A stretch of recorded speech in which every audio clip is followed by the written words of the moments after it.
यमुनानगर के जिला सचिवालय में आपको सीधी लाइव तस्वीरें दिखाने का प्रयास कर रहे हैं कि किस प्रकार से एक शारीरिक तौर पर अपाहिज युवक पहुंचता है अपनी शिकायत को लेकर। क्या है सारा मामला, चलिए जानने का प्रयास करते हैं। और जो भी इस खबर को देख रहा है, आप सभी से मेरी अपील है, खबर को साथ के साथ शेयर ज़रूर कीजिएगा। 24 आवर टुडे न्यूज़ के माध्यम से आप सभी को जिला सचिवालय से सीधी लाइव तस्वीरें दिखाने का प्रयास करें, तो शेयर ज़रूर कीजिएगा। मैं आपका रविंद्र सिंह है। क्या हुआ आपके साथ? मेरी शादी हुई थी जी 6 महीने पहले बिना किसी दहेज के। कोई भी मैंने 1 रुपए का भी दहेज नहीं लिया है। जो भी वो गुरुद्वारे में नंद कार्य हुए हैं, अंगूठी मैंने पाई थी, अंगूठी उन्होंने पाई थी। तो लड़की वाले जो लड़की का कोई परिवार है ना जी, उनमें से कुछ बंदों ने ना ये बोला है भी घर हमारी लड़की के नाम करवा दे, तेरे पास कौन सा जॉब है या कुछ भी है, ये इसकी लाइफ सिक्योर हो जाएगी और अपनी माता को इनकी लड़कियों के पास भेज दे, कोई बात नहीं, तू शहर में आके रह ले, बहुत काम है करने के लिए, तू अपनी यहाँ से जगह बेच दे। मेरे पास कोई इनकम का सोर्स तो है नहीं, ओनली पेंशन आती है हैंडीकैप की, और मेरी माता जी की विडो पेंशन आती है जी, डैडी मेरे है ही नहीं। तो मैंने उनसे कोई भी किसी सारे गांव को पता है, मेरे पूरे पड़ोस को पता है, मैंने उनसे जब दहेज लिया ही नहीं है। मैंने उनको ना व्हील चेयर भी अपने पास से लेके दिया है, मेरे सभी को पता है। मैंने मेला थाने में स्टेटमेंट दिया है, लड़की वालों ने मानना है भी आपने व्हील चेयर लेके दिया है, बट लड़की ने उसको भी गलत यानी कि तरीके से लिया। लड़की बोल रही है आपने व्हील चेयर इसलिए लेके दिया है भी आप मेरे से घर में पोछे मरवाओगे। जो बंदा ऑलरेडी व्हील चेयर पे है तो उससे पोछे कौन मरवाएगा? मैं अपनी साइकिल का मेरे पास ना 3 टायरों वाली साइकिल भी है और स्कूटी भी है, सरकार ने दे रखी है मेरे को दोनों की 2 फैसिलिटी, पेंशन भी सरकार देती है। मैं पूरी तरह से सरकार पे डिपेंड हूँ, उसी ने मेरा खर्चा उठा रखा है। जो बंदा अपनी साइकिल के टायर नहीं बदलवा सकता, उसने अपनी सिस्टर को बोल के व्हील चेयर उसको लेके दिया है, तो दहेज कहाँ से मांग लेगा? जिसका बड़ी मुश्किल से ठीक ठाक बंदे का शादी नहीं होती आज के टाइम में, जिसके पास ज़मीन जायदाद भी होती है, जिसके पास है ही कुछ नहीं, उसकी शादी होगी उसको और क्या चाहिए? उसके कुछ रिश्तेदार हैं, एक उसके चाचे का लड़का है गौरव, जीजा जी हैं उसका गौरव, वो करनाल से रहते हैं। एक उसके चाचे का लड़का है सागर मेहता। ये ना साजिश करने वाले हैं। इन्होंने ना 1 रुपया भी नहीं खर्चा, गवर्नमेंट से मिल गया उनको उल्टा 51,000। अब लड़के के ऊपर इन्होंने आरी रख रखी है। पुलिस वालों ने भी मेरे को टॉर्चर किया। मैं अच्छा एक बात बताइए, 40 साल आपने बिता लिए बहुत अच्छे से, अब क्या जरूरत पड़ रही थी शादी करवाने की? मैं तो नरक में चला गया, इतना दुखी तो मैं जब नहीं था जब मेरी टांगें खराब थी। शादी का लड्डू खाए पछताए, आपने तो 40 साल तो खाया नहीं, अब खाया। सभी के साथ नहीं ना होता ऐसा, जो मेरे साथ हो गया 10% 2% के पास होता होगा ना जी। तो आपने क्या सोचा था? मेरे को मतलब ये था ना भी चल बुढ़ापा कट जाएगा जी।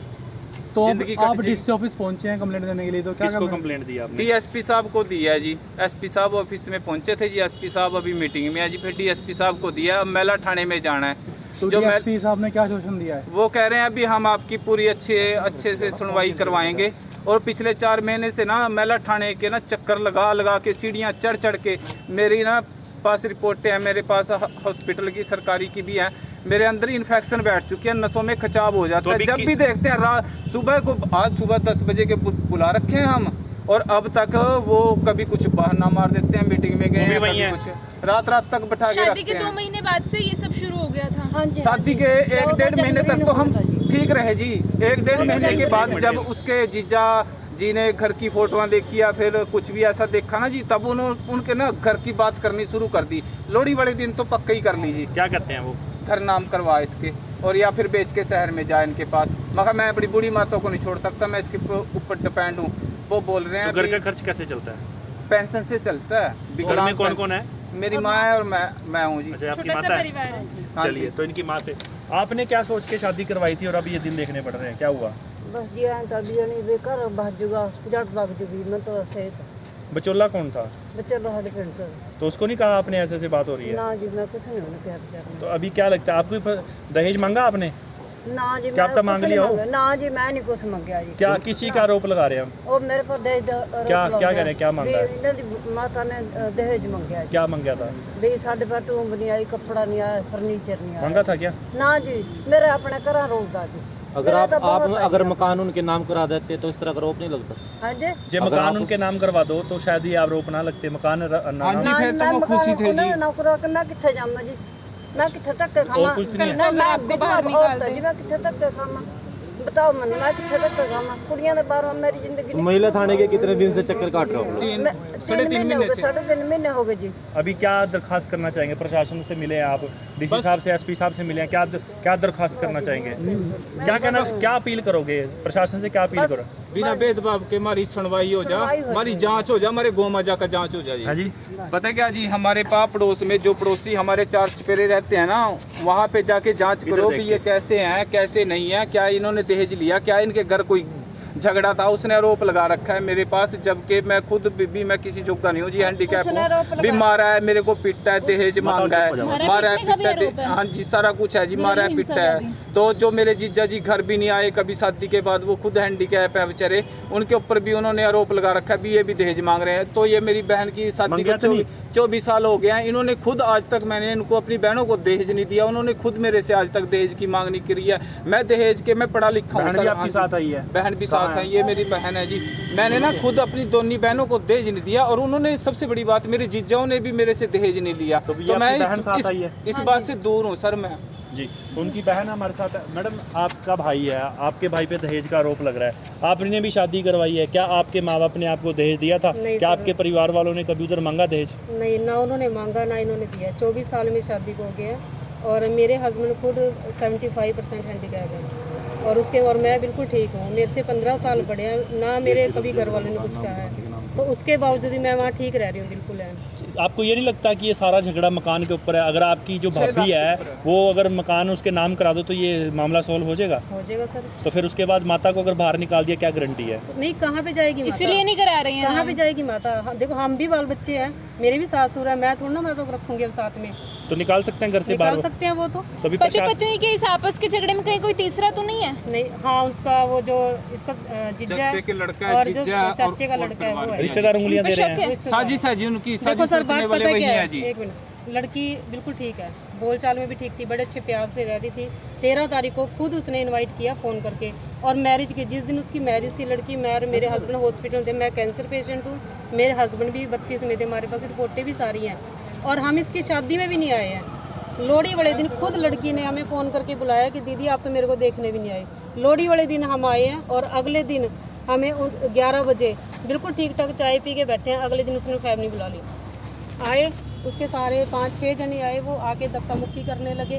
धक्का मुक्की करके उसकी माँ ने और चाची के लड़के ने बेड खोला, सामान जो हमारा भी था थोड़ा बहुत, कपड़े कुपड़े जो हमने दिए थे शादी में वो भी ले गए, अपने भी ले गए, और जाते मेरे को भी धक्का दे के गए, इसको भी। तो अब इस फैसले के पैसे मांग रहे हैं? वो 6 लाख की डिमांड कर रहे हैं। तो मैम मकान जो कह रही है वो लड़की कि मेरे नाम होना चाहिए, ये बात अभी सामने आई है शादी के बाद या उससे पहले भी? शादी के बाद ये, शादी से बाद। हाँ ये शादी है, क्योंकि हमने ना शादी इसकी की नहीं थी, हमने इसकी शादी नहीं करनी थी, क्योंकि हमें पता है कि हैंडीकैप है, कुछ ये काम करता नहीं है। उसकी माँ का मेरे पास फ़ोन आया, कहीं से नंबर उसने लिया कि आपका भाई है, जड़ लग जाएगी, ऐसे इसको कर दो, तो हमने इसकी शादी कर दी।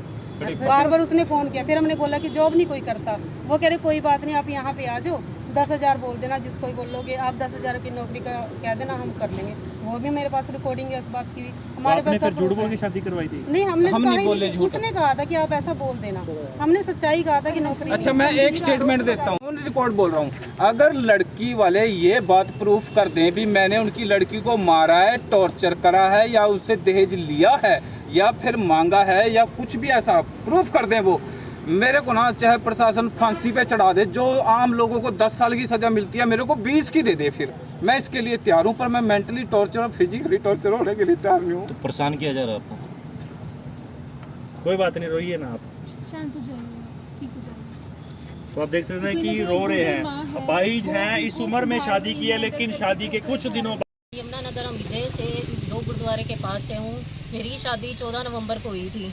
शादी में जब इन्होंने शादी की थी, मेरा रिश्ता ये 4 साल पहले मांगने के लिए आए थे।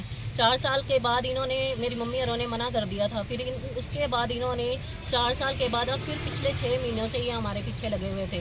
बार बार मना करने के बाद फिर इनके सारे परिवार वाले हमारे घर रिश्ता मांगने के लिए आए हैं, और मेरी मम्मी ने इन्हें फिर भी मना कर दिया। फिर 6 महीने के बाद सारी इंक्वायरी निकलवाने के बाद हमने जब बात हाँ में बोल दी है, उसके बाद हमारी शादी हुई है। शादी से पहले इन्होंने सारी लेन देन की बात की थी। लेन देन की सारी बात इन्होंने एक्सेप्ट की करने के बाद ही सारा हमारा भी शादी की गई है।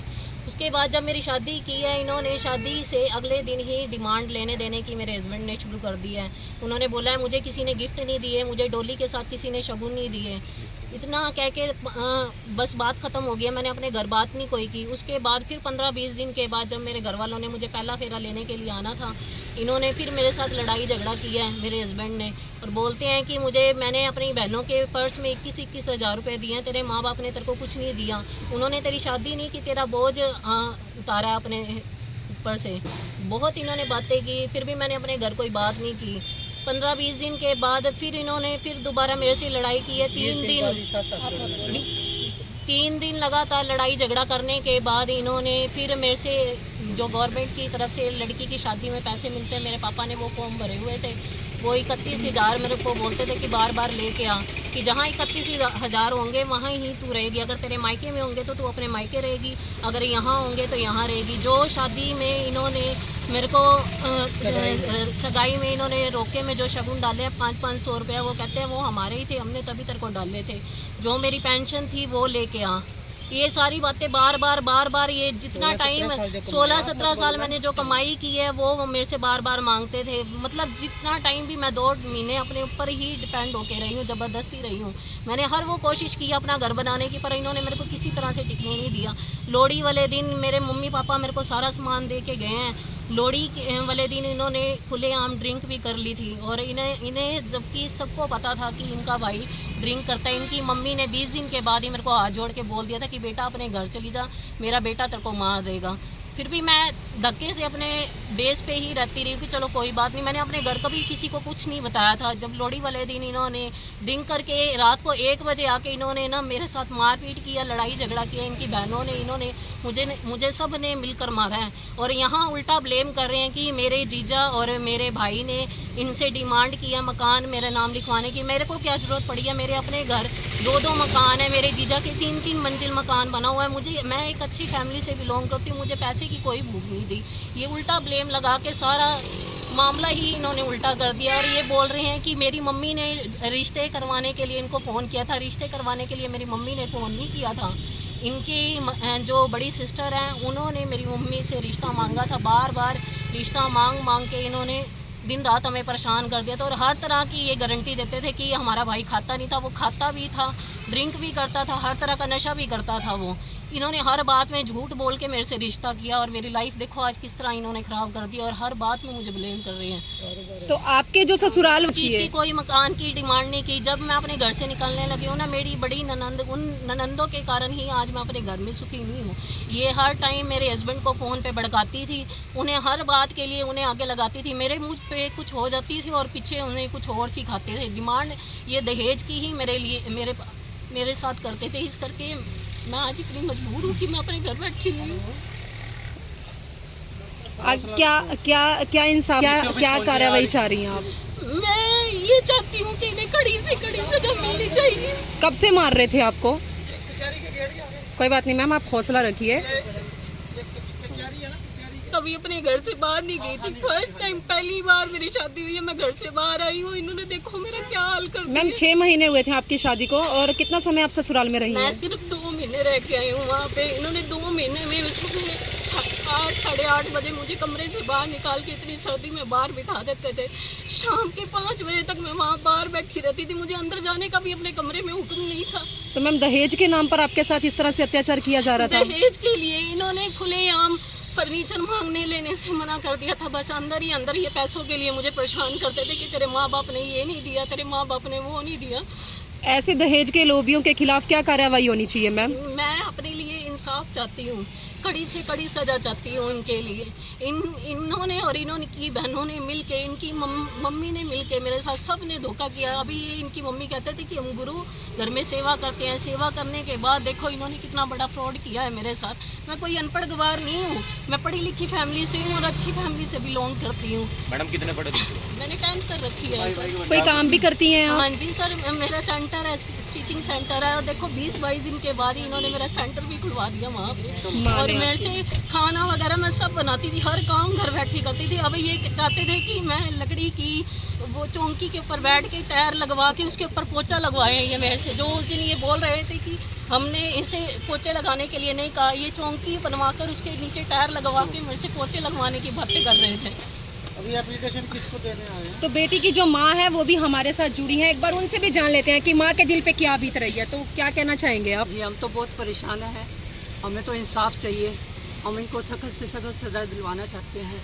इन्होंने मेरी लड़की की ज़िंदगी ख़राब की है, इसलिए मैं इनको सख्त से सख्त सज़ा देनी चाहिए। हर बात पे इन्होंने झूठ बोला, कोई बात इनकी सच नहीं है, हर बात झूठ है इनकी। तो अब क्या कार्रवाई चाह रहे हैं आप लोग? हम चाह रहे हैं भी इनको सख्त से सख्त सज़ा मिले, कोर्ट केस हम डालें। कोर्ट केस डालें।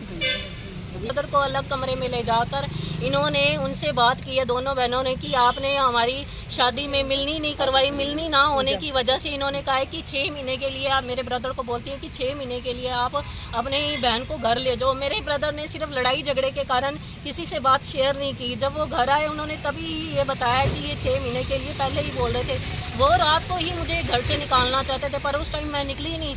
जब उस टाइम नहीं मैं निकली, इन्होंने फिर रात को अपने भाई को, छोटे जीजे के साथ इन्होंने बैठ के शराब पी और 12:30 बजे कमरे में आके लड़ाई झगड़ा इन्होंने मेरे साथ करना शुरू कर दिया। आज देखो सर, मैं इतनी मजबूर हूँ, और देखो इन्होंने मेरी क्या हालत कर दिया। और मीडिया पे ये डाल के लोगों के सामने अपनी सिंपैथी लेने की कोशिश कर रहे हैं। जो लोग झूठ बोलते हैं, लोग उन्हें अच्छे अच्छे कमेंट देकर और ये बोल रहे हैं कि लड़कियों का ये धंधा हो गया। जिसके साथ बीतती है ना सर, उसे ही पता है कि मेरे साथ क्या हो रहा है। आज मैं इतनी मजबूर हूँ। मेरे फादर हैं, उन्हें 2 बार अटैक हो चुका हुआ है। मैं अपने घर हूँ, मेरे ब्रदर हैं, वो अकेले हैं जो घर का सारा बोझ उठा रहे हैं। 3-3 बच्चे हैं उनके। तो देखो सर, मैं फिर जहाँ थी वहाँ आगे फिर बैठ गई। कुछ काम भी करते थे आपके हस्बैंड? मेरा यहाँ सेंटर कुछ नहीं करता जी, हमें झूठ बोला। आपके हस्बैंड कुछ काम भी वो करते कुछ नहीं करते, सब बातें झूठ बोला। उन्होंने बोला था रिश्ता करने से पहले कि न्यू हैप्पी स्कूल में वो अकाउंट की जॉब करते हैं। जब मेरी शादी हुई थी, जब मैं घर गई हूँ, मुझे तब पता लगा कि वो कोई जॉब नहीं करते। 1 हफ्ते बाद ही वो शराब पी के अपनी मम्मी के कमरे में जाकर सो गए थे। और उन्होंने मेरे से ये भी बातें छुपाई कि वो ड्रिंक करते हैं। ड्रिंक तो वो करते ही थे, पर मुझे उन्होंने पता नहीं लगने दिया। मेरे सामने सिर्फ 2 बार हुई है। उसके बाद कंप्लेंट करी थी? 4 महीने हो गए। 4 महीने हो गया। कार्रवाई वहाँ हमारी कोई सुनवाई नहीं हुई महिला सेल में। एफआईआर दर्ज हो चुकी है? हाँ जी, अब होगी हुई है। अब